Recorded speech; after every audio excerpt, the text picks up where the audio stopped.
If you would have happened to have stumbled across my last video, you'd seen that I've made this camping oven.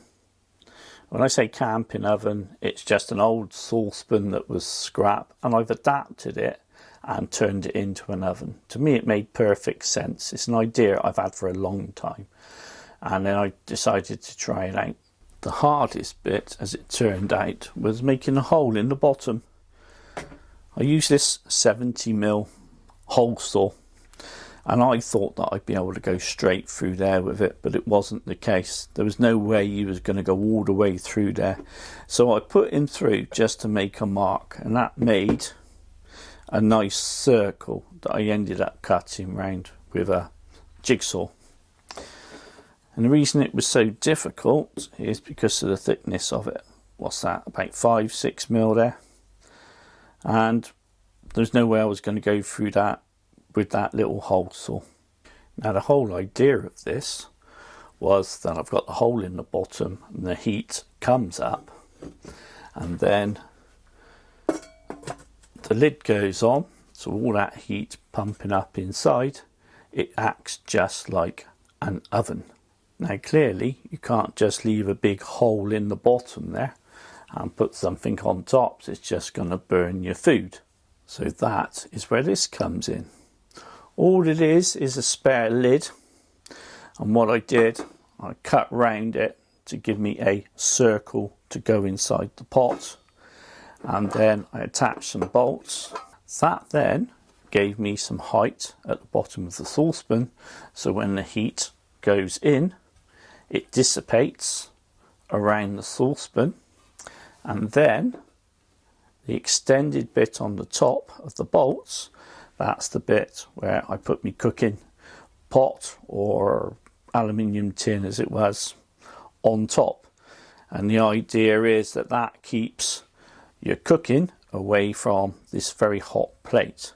So the air, or the warm air, circulates inside and the whole thing acts as an oven. Now I appreciate that all you engineers out there and all you perfectionists and all you people with laser cutting equipment and fancy fan angled tools are going to look at this and look what I've done, and you'll go, my goodness, that's rougher than a rhinoceros's bottom.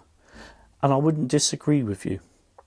What I needed to do was make a concept piece with the tools that I have and with the articles that I have, and then just test it out to see if it actually works. Now, if you thought my engineering skills were rough, take a good look at my drawing skills. This, in principle, is like an Omnia stove. So when the flame comes up through the bottom, what happens is it circulates within the little Omnia oven, and what you get then is burning around these areas here where the heat is going through and your food is just inside and touching the sides. So having a saucepan with a hole in the bottom and with this plate sat on top, what we then have is heat coming up from the bottom, and then it circulates around the outside of the pot. So in theory, with, oh, I missed the little lugs on top. There we go. In theory, with your food sat on top of there, the theory is that the heat circulates, but it doesn't go directly against the food, and your food shouldn't burn. You'd have seen in the video that I've made this with just some basic tools. There's nothing complicated about it, and that's what I wanted to do. I wanted to do something that was simple, that maybe if you good people out there was inclined, you could make your own. I know a question I'm going to get is how efficient is it? How much gas did you use?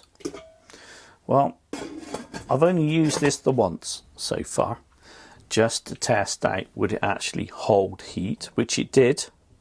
I've not done any tests on how much gas it's used, but I will do. I'll have a play around with it and I'll see what I can come up with. Just in case you were wondering, this is a 20cm pot. It's too big to put in a backpack, but for car camping, or if you're going out in a tent, you know, a campsite, I think it would work quite well. I'm open to ideas as to what I could use which would be a bit lighter, maybe a little tiny bit smaller, but still serviceable, still usable. I was thinking of a Czech Army cook set, where the metal would be a lot thinner, so it would be a lot lighter and easier to carry around. So if you've got any ideas at all about improvements that could be made to this, or different pots that could be used, or even what you think I should be cooking in it next, feel free to leave a comment. Thanks for watching. I'll see you next time. InfoZhed out.